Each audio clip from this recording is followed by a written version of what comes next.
So just wanted to do a quick review of the Hoover HL4, which I bought today because I found my G-Tech Air Ram, the K9 for pet one, didn't seem like it was doing very good, so I thought I'd buy this model instead.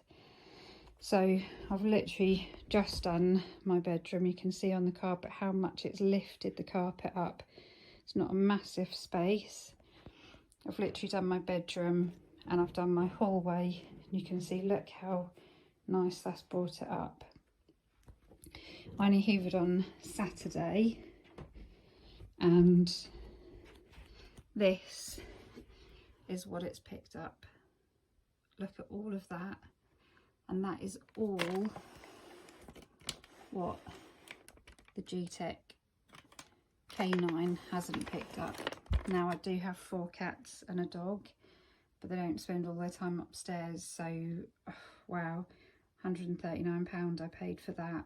For me, that's unbelievable, a massive good value for money.